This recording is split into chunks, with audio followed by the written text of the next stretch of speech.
Boa tarde, dando então sequência aqui às nossas reflexões a respeito do Evangelho. Vamos elevando os nossos pensamentos até Deus, nosso Pai, a Jesus, o nosso Mestre. Vamos nos imaginando no salão da casa de Fabiano, todos irmanados em nome de Deus, em nome de Jesus. E vamos assim, rogando a Deus, nosso Pai, que esses ensinamentos, que esses momentos de reflexão possam fazer eco na nossa mente, nos nossos corações, que possam transformar de fato a nossa conduta, que esses ensinamentos à luz do Evangelho nos transformem, que nós possamos estar de coração sempre aberto e que eles movimentem as fibras mais íntimas do nosso ser, para que a gente realmente assimile, que a razão nos mostre o caminho, que devemos seguir e nos mostre as mudanças necessárias que nós temos que nos esforçar para fazer em nós mesmos, a partir desses ensinamentos. Então agora nós vamos aqui, continuando com o Evangelho segundo o Espiritismo, no capítulo 24, não pôr a candeia debaixo do alqueire. Nós já estamos aqui estudando esse capítulo há algumas semanas. Hoje a gente vai falar aqui sobre a coragem da fé, né? E vamos aliar esse ensinamento do Evangelho a uma passagem aqui do livro Memórias de um Suicida, né? Um caso que tem aqui que ilustra essa questão da fé, né? Da coragem da fé, para a gente poder dilatar mais a nossa compreensão, né? Então aqui no Evangelho, vamos aqui fazer a leitura de duas passagens, né? Mateus e Lucas, falando sobre a fé, sobre a coragem da fé. Todo aquele, pois, que me confessar diante dos homens, também eu o confessarei diante de meu Pai que está nos céus. E o que me negar diante dos homens, também eu o negarei diante de meu Pai que está nos céus. Isso está em Mateus. Porque se alguém se envergonhar de mim e das minhas palavras, também o Filho do Homem se envergonhará dele, quando vier na sua majestade e na de seu Pai e dos santos anjos. Isso está em Lucas. E aqui no Evangelho vem falando, né, que a coragem das opiniões sempre mereceu a consideração dos homens. O que está dizendo aqui, né? Toda vez que a gente emite uma opinião, uma forma de pensar, um modo de ver alguma coisa, a gente leva em consideração o que vão pensar, né? A gente é assim, nós somos assim.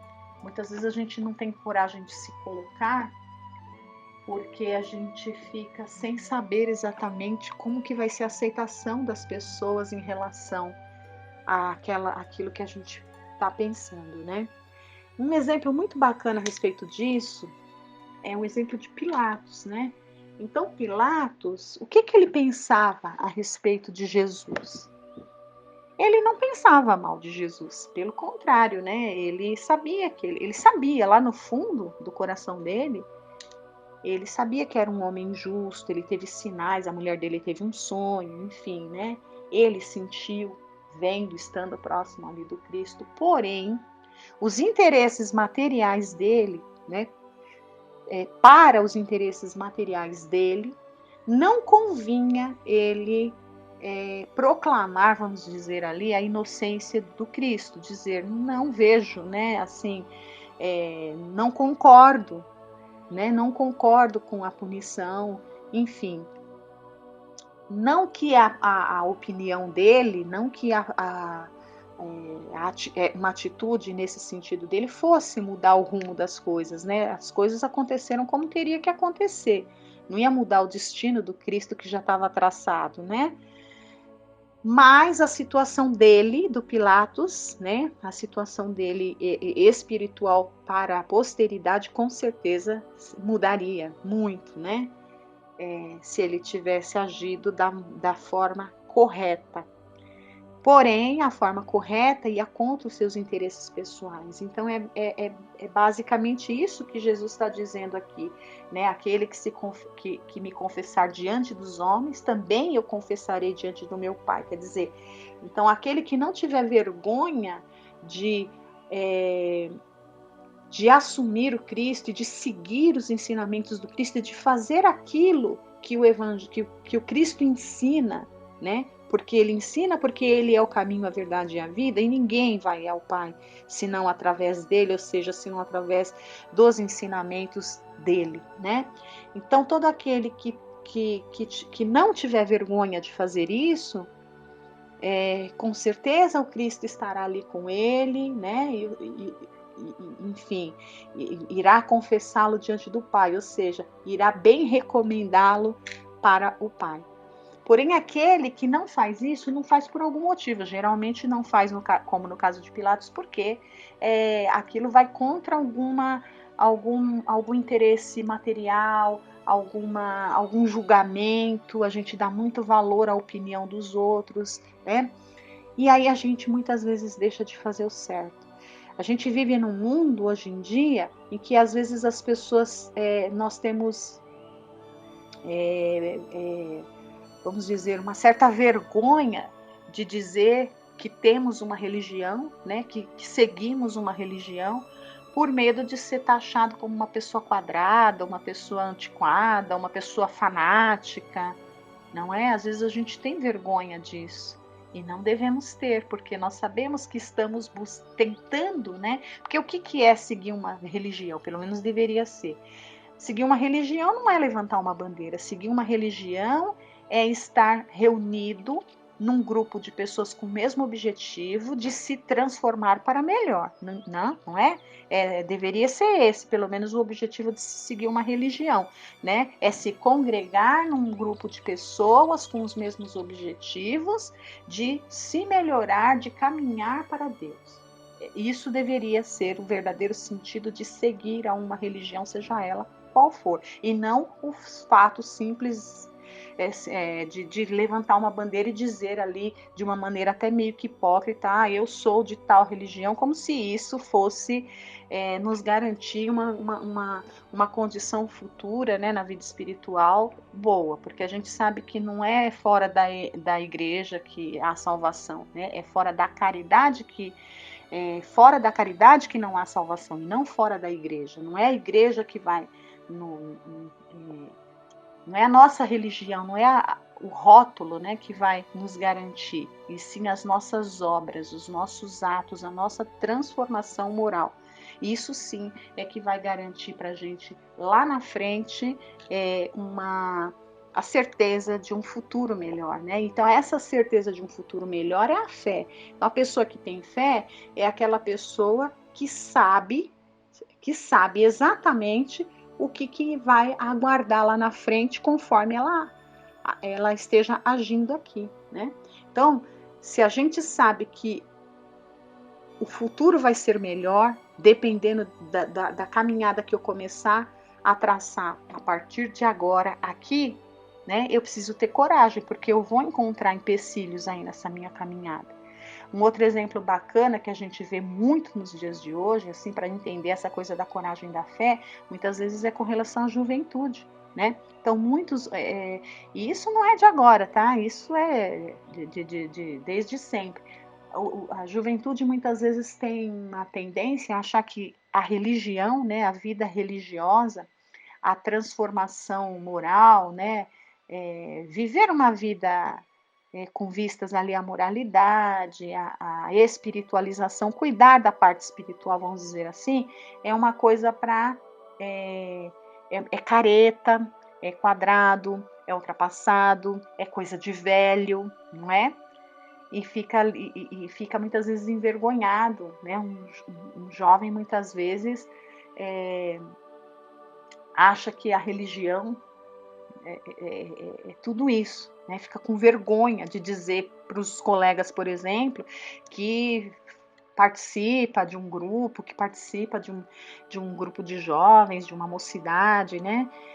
Muitas vezes a gente vê isso daí acontecer. Então,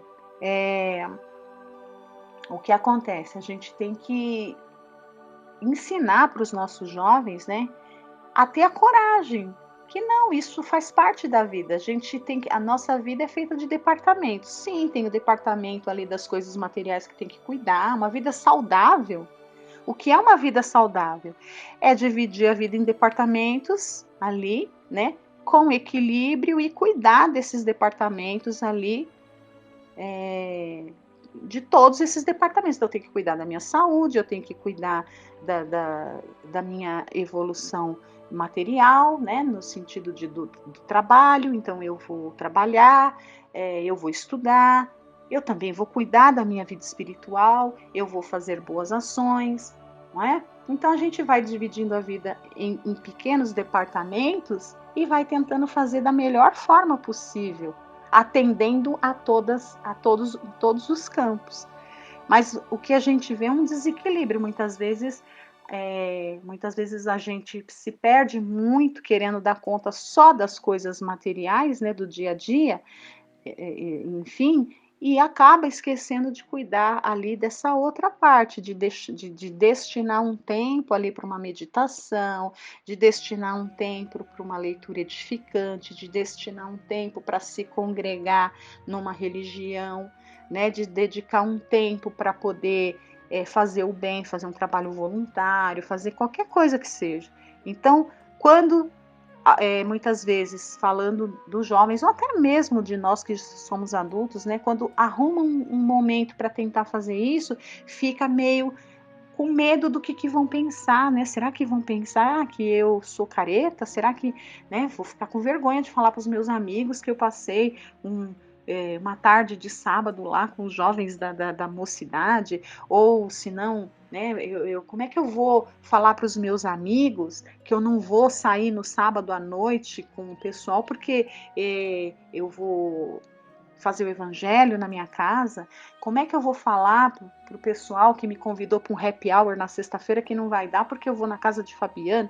Enfim, a gente fica envergonhado muitas vezes, né, de, é, de, de fazer o que é aquilo que a gente sabe que é certo, que a gente quer fazer muitas vezes, né? Sabe que tem que fazer, mas por causa desse tipo de conveniência, esse tipo de preconceito e de esse tipo de valorização da opinião alheia, muitas vezes a gente acaba deixando passar, né? E aqui está o Evangelho para dizer para a gente as consequências disso, né? De se deixar passar. A gente não deve deixar passar, né? Então, aqui mais para frente fala assim, olha no Evangelho: aqueles que temerem confessar-se discípulos da verdade não são dignos de ser admitidos no reino da verdade. Perderão assim as vantagens da fé, porque se trata de uma fé egoísta, que eles guardam para si mesmo, ocultando-a com medo dos prejuízos que lhes possam acarretar. Então, às vezes, a pessoa até acredita, até sabe o que é o certo, mas fica com vergonha de exteriorizar para não ficar mal, né? Então, vai ser merecedor aí dessas alegrias futuras? Não, porque está se colocando com, né, na verdade, a pessoa quando resolve, olha, que o seu sim, sim, sim, não, não, né, Jesus falou. A gente tem que, se eu tenho uma convicção, se eu acredito nisso, mesmo que aquela convicção que eu tenha, depois eu venha descobrir que ela não é a certa, sei lá, mas eu tenho que me posicionar, a gente precisa se posicionar, a gente não pode ficar assim, sabe, em cima do muro, ou pior ainda, como é o caso aqui, eu sei o que é certo, mas eu não vou falar nada para não me envolver. Não é assim. Nós não estamos vivendo tempos que, é, que seja legal fazer isso, né? A gente vai estar perdendo muito tempo. É hora da gente acelerar aí a nossa caminhada, né? E para acelerar a nossa caminhada, não dá para ficar envergonhado, né, de fazer o que é certo. Então aqui, olha, os adeptos do espiritismo, ele fala, né, O mesmo acontece com os adeptos do Espiritismo, pois, sendo sua doutrina o desenvolvimento e aplicação da doutrina do Evangelho, eles também se dirigem a essas palavras do Cristo. Eles semeiam na terra o que colherão na vida espiritual, os frutos da coragem, os frutos da sua coragem ou da sua fraqueza. Então, nós, enquanto espíritas, como todo mundo, né, de qualquer religião, vamos estar aqui colhendo, vamos estar aqui semeando o que vamos colher lá no mundo espiritual, né, que são os frutos da nossa coragem ou da nossa fraqueza. Então, para dar uma ilustrada, né, nessa coisa da coragem, porque a coragem, gente, é a coragem de assumir, né, e a coragem de enfrentar. Precisa ter coragem. Para ter fé, precisa ter coragem. Então, eu vou trazer aqui uma passagem desse livro, Memórias de um Suicida. A gente, nesse capítulo 12 aqui, está falando dos prelúdios da reencarnação. Então, nesse capítulo, eles estão fazendo uma excursão ali, né, pelo Hospital Maria de Nazaré. Então, eles estão vendo ali umas alas e tal. Eles estão tendo muito aprendizado, esse grupo aí de suicidas, né? Então, a gente falou aqui da experiência do Belarmino, que estava super entusiasmado, né? E aí tivemos a lição do irmão Teócrito falando que não basta entusiasmo, né? Que aí a gente pode até juntar com essa segunda experiência aqui. Não basta o entusiasmo, tem que ter a fé mesmo, uma fé robusta para poder suportar, né, as dificuldades que virão.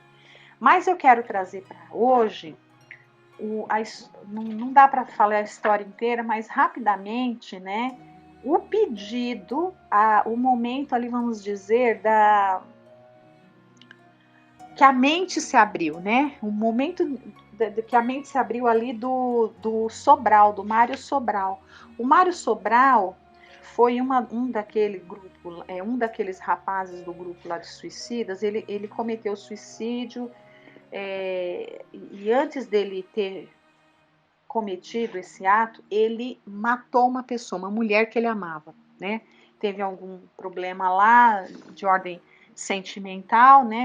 Uma decepção amorosa, e ele acabou assassinando a mulher que ele amava, né? E ele, depois que ele se suicidou, ele carrega essa culpa de ter cometido esse ato, é o que mais, né?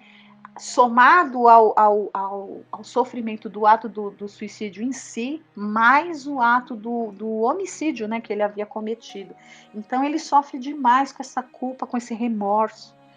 E depois que ele aprende muitas coisas ali, depois que ele está nessa excursão, ele aprende que Deus é bom, que Deus nos ama, que sempre teremos oportunidade, que o mal tem que ser reparado, né? Que depois que se reabilita, depois que se repara o mal que fez, o espírito goza ali de uma certa paz na consciência dele, de modo que aí sim ele consegue continuar a sua jornada, coisa que ele não tem absolutamente, ele não tem essa paz, porque ele não está quite com a consciência dele, ele não está quite perante as leis de Deus, né? Então, com essa consciência, ele fala assim pro irmão Teócrito, né? Olha, tudo quero tentar. Então, veja, né? Como que precisa ter ali um lampejo já da fé e uma coragem para poder tomar uma decisão assim. Olha, tudo quero tentar, a fim de que eu também progrida, porque ele viu, né, os casos das pessoas ali tendo bons resultados após passar por expiações, né, ali e se reajustando com as leis de Deus. Ele fala: quero expiar e reparar. E ele fala, olha, ele fala o que ele precisa, ele sabe o que ele precisa. Eu preciso afastar da mente esse quadro satânico, a fim de poder sentir o perdão do céu orvalhar de esperanças a minha consciência inconsolável. Quero sofrer, irmão Teócrito. A trágica tormenta do Vale Sinistro não bastou. Então, todo aquele sofrimento que ele passou ali no Vale dos Suicidas não foi o suficiente, né? Não foi por Eulina. Eulina foi a mulher que ele assassinou. Não foi por Eulina que ali me debati, mas por mim mesmo, seguindo os escalões dissonantes do meu ato de suicídio. Prometi de joelhos à sombra dolorosa de Eulina agonizante ser outra vez homem, arrastar uma existência do berço à velhice e ao túmulo, destituído das mãos. Ele matou essa mulher estrangulando-a. Então ele olhava para as mãos dele, ele via aquela cena o tempo todo, né? Destituindo das mãos que a estrangularam. Eu mesmo me darei tal punição, como testemunho do meu sincero arrependimento.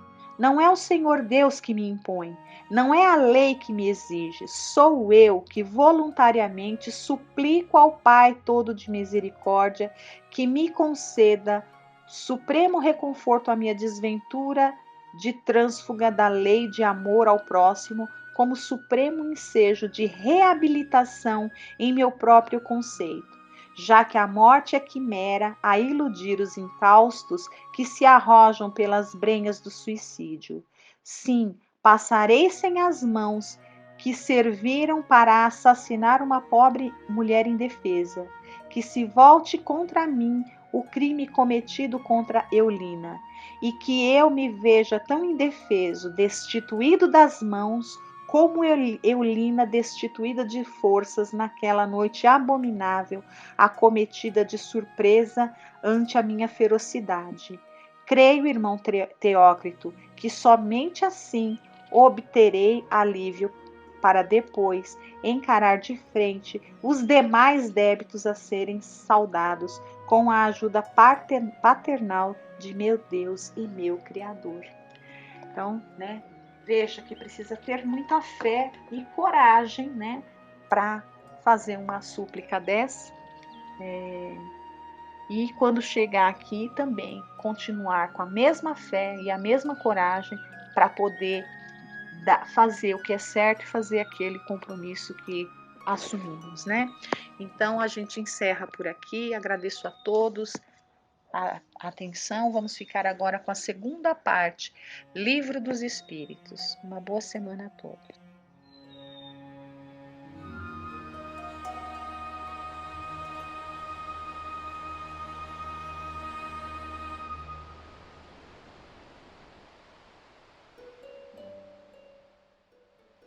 Boa noite a todos. Nós vamos ver agora algumas questões do Livro dos Espíritos, questões que estão na parte 3 do livro, no capítulo 2, e que fala sobre a lei de adoração, e o item 2, sobre a adoração exterior.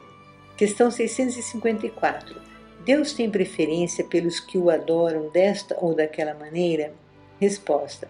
Deus prefere os que o adoram do fundo do coração, com sinceridade, fazendo bem e evitando o mal, aos que pensam honrá-lo através de cerimônias que não os tornam melhores para os seus semelhantes.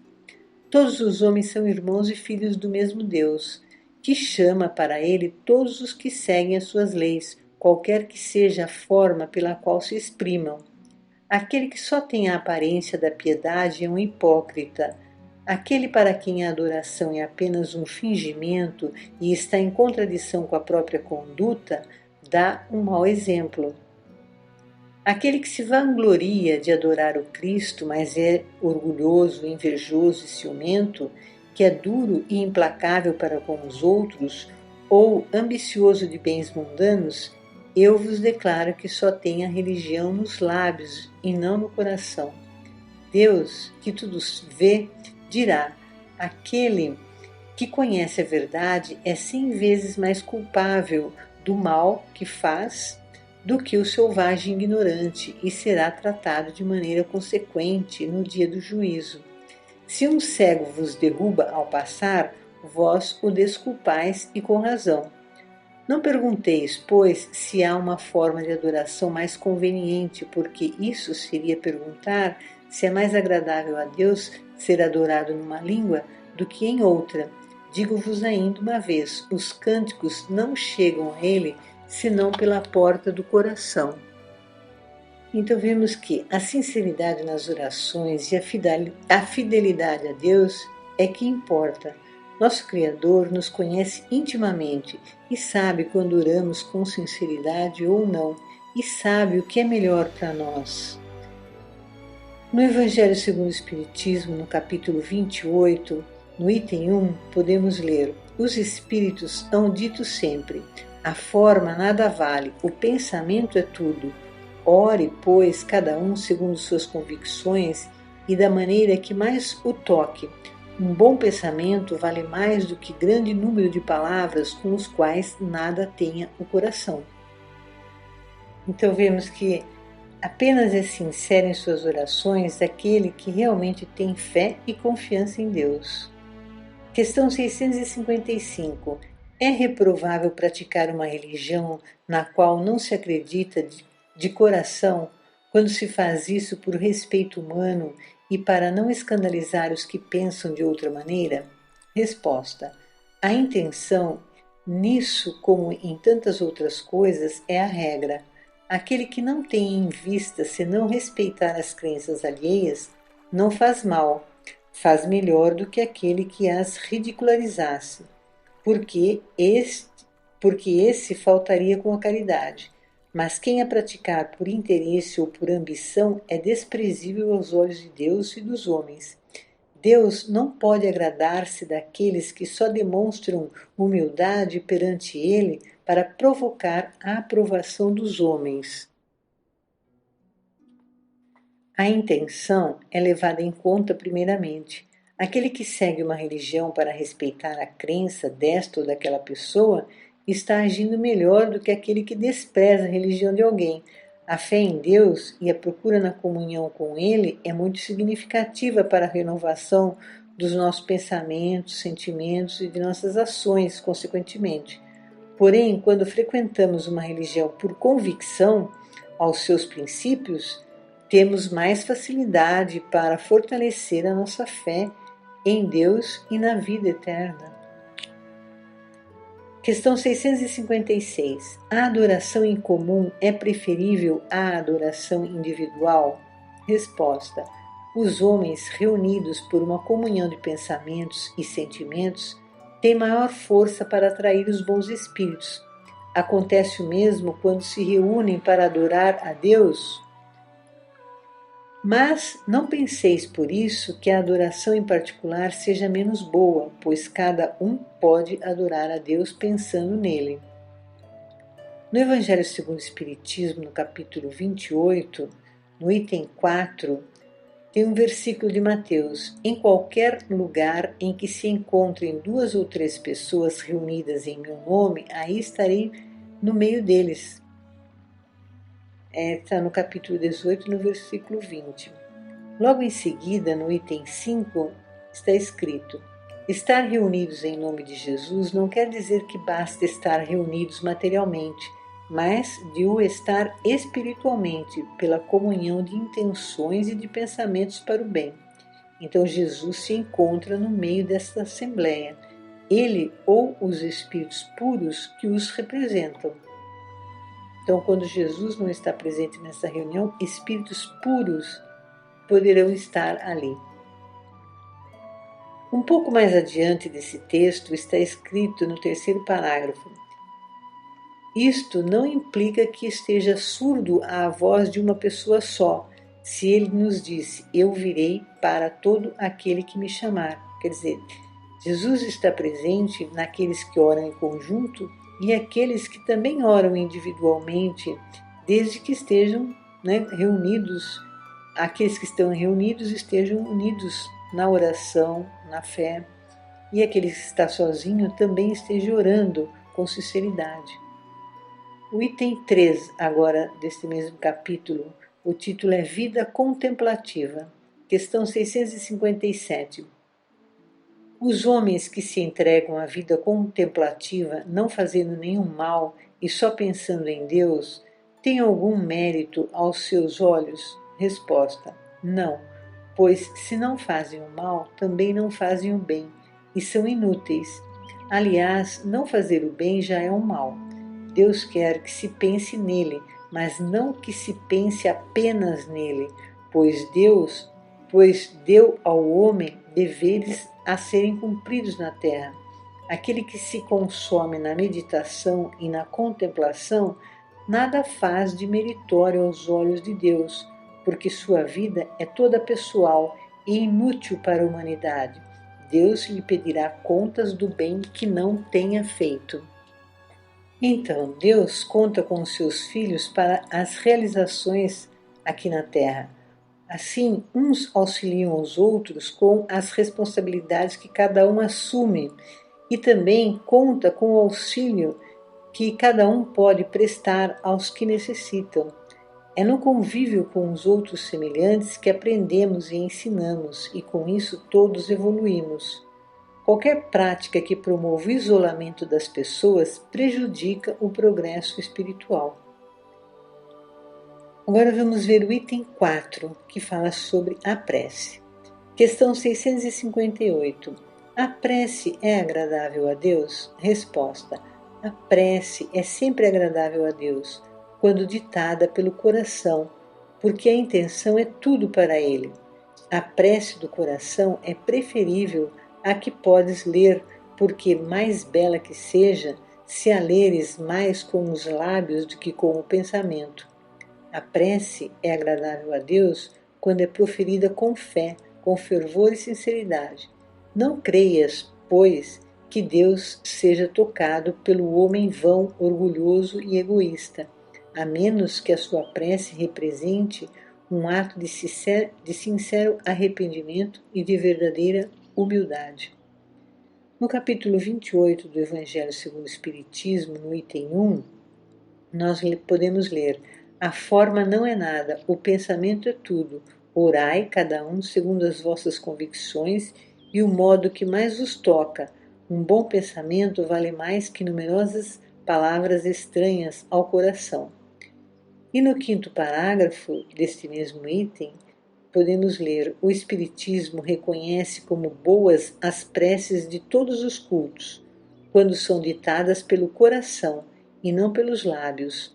Não impõe nenhuma delas, nem censura nenhuma. Deus é muito grande, segundo ele, para rejeitar a voz que lhe implora ou que canta seus louvores, porque a faz de um modo antes que de outro. Questão 659. Qual o caráter geral da prece? Resposta. A prece é um ato de adoração. Fazer preces a Deus é pensar nele, aproximar-se dele, pôr-se em comunicação com ele. Pela prece podemos fazer 3 coisas: louvar, pedir e agradecer. No Evangelho segundo o Espiritismo, no capítulo 28, terceiro parágrafo, no item 1, podemos ler: o objetivo da prece é elevar nossa alma a Deus. A diversidade das fórmulas não deve estabelecer nenhuma diferença entre aqueles que creem, e ainda menos entre os adeptos do Espiritismo, porque Deus as aceita todas quando são sinceras. No livro Boa Nova, no capítulo 18, cujo título da história é Oração Dominical, Jesus e os apóstolos que estavam ali presentes com ele, conversavam sobre a prece. E num determinado momento, Pedro diz a Jesus que estava procurando manter sua comunhão com Deus através de suas orações, mas não estava sendo atendido em suas súplicas. E Jesus então pergunta a ele o que ele estava pedindo a Deus. E Pedro responde que estava pedindo a Deus a solução de seus problemas materiais. Jesus observa Pedro e reflete sobre a fragilidade humana e em seguida responde com muito amor e boa vontade, brandura e convicção. Eu vou ler o que ele respondeu a Pedro. Pedro, enquanto orares pedindo ao Pai a satisfação de teus desejos e caprichos, é possível que te retires da prece inquieto e desalentado. Mas, sempre que solicitares as bênçãos de Deus, a fim de compreenderes a sua vontade justa e sábia a teu respeito, receberás pela oração os bens divinos do consolo e da paz. Vemos neste pequeno trecho da história que devemos orar para compreender os propósitos de Deus a nosso respeito. mas geralmente pedimos que Deus atenda aos nossos propósitos, sem nos preocuparmos se o que queremos está dentro dos propósitos de Deus para nós. Porque, afinal, todos temos um objetivo e um plano nessa encarnação. E se em muitas circunstâncias Ele não nos atende, é para não fugirmos ao que viemos fazer aqui nesta encarnação. Questão 660. A prece torna o homem melhor? Resposta: sim, porque aquele que faz preces com fervor e confiança se torna mais forte contra as tentações do mal. E Deus lhe envia bons espíritos para o assistir. É um socorro jamais recusado quando o pedimos com sinceridade. Então, na mesma história citada, a história chamada Oração Dominical, em certo trecho da história, Pedro pergunta a Jesus como devemos interpretar a oração. E a resposta de Jesus nos auxilia a entender o valor da prece e por que nos torna melhor. Vou ler o que Jesus disse a Pedro. Em tudo deve a oração constituir o nosso recurso permanente de comunhão ininterrupta com Deus. Nesse intercâmbio incessante, as criaturas devem apresentar ao Pai, no segredo das íntimas aspirações, os seus anelos, quer dizer, desejo, e esperanças, dúvidas e amargores. Essas confidências lhes atenuarão os cansaços do mundo, restaurando-lhes as energias, porque Deus lhes concederá de sua luz. É necessário, portanto, cultivar a prece para que ela se torne um elemento natural da vida, como a respiração. É indispensável conheçamos o meio seguro de nos identificarmos com o nosso Pai. Vemos que a prece não pode faltar no nosso dia a dia. Também é importante conversar com Deus sobre o que pensamos, sentimos, desejamos e objetivos que temos, né? Se está dentro dos desígnios de Deus ou não. Questão 660A. Como se explica que certas pessoas que oram muito sejam, apesar disso, de muito mau caráter, ciumentas, invejosas, implicantes, faltas de benevolência e de indulgência, que sejam até mesmo viciosas? Resposta: o essencial não é orar muito, mas orar bem. Essas pessoas julgam que todo o mérito está na extensão da prece e fecham os olhos para os seus próprios defeitos. A prece é para elas uma ocupação, um emprego do tempo, mas não um estudo de si mesmas. Não é o remédio que é ineficaz nesse caso, mas a maneira de aplicá-lo. Interessante o que o Espírito nos diz. A prece é um estudo de si mesma. Se pensarmos bem, só poderemos ter clareza do que pedir a Deus após refletirmos sobre o que precisamos, sobre o que estamos fazendo, o que queremos e se tudo isso está dentro dos propósitos divinos para nós. Meu caso, para mim. Ao fazer isso, estaremos estudando a nós mesmos. E como evoluir se não estudarmos a nós mesmos? No Evangelho segundo o Espiritismo, no capítulo 28,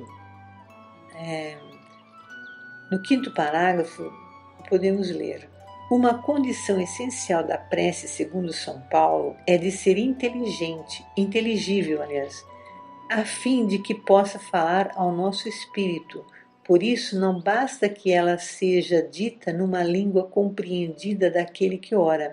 Há preces em linguagem vulgar que não dizem muito mais ao pensamento do que se fossem em linguagem estrangeira e que, por isso mesmo, não vão ao coração. As raras ideias que elas encerram são frequentemente sufocadas pela superabundância de palavras e o misticismo da linguagem. A principal qualidade da prece é ser clara, simples e concisa, sem fraseologia inútil, nem luxo de epítetos que não são senão enfeites de brilho falso. Cada palavra deve ter a sua importância, revelar uma ideia, movimentar uma fibra. Numa palavra, deve fazer refletir Só com essa condição a prece pode alcançar o seu objetivo. De outro modo, não é senão ruído. Finalizando as nossas reflexões de hoje, vibremos amorosamente pedindo a Deus o auxílio e o amparo a todos que vivemos neste planeta de provas e expiações, que cada um de nós exercitemos os propósitos de Deus em nós, que nos lembremos de orar em vários momentos de nosso dia, que Deus nos auxilie em tudo isso. Vibremos para que todos os dirigentes das religiões contribuam para a união entre os filhos de Deus de todas as religiões, que haja diálogo e entendimento, que nos conscientizemos de que somos todos irmãos em Deus. Pai nosso que estais nos céus, santificado seja o vosso nome, venha a nós o vosso reino, seja feita a vossa vontade, assim na terra como no céu.